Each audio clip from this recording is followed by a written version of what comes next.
Let's record another macro. I'm going to click on the cell G1.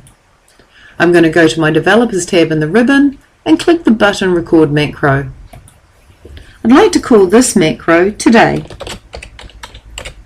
and I'd like to assign the key combination Control-Shift-D, so I'll press Shift-D. I'd like to store it in this workbook and give it a description.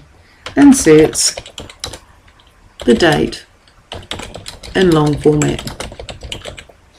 Written by Cathi, Barker, June 2013. And click OK. I'd now like to type equals now, open bracket, close bracket, and press enter.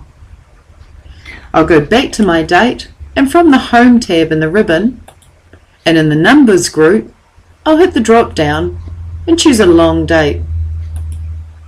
And that's all I want to record doing. So I'll go back to the Developers tab in the ribbon and stop recording. If I was to test my macro, I'd go to I1 and press Control-Shift-D, and that inserts today's date in a long date format.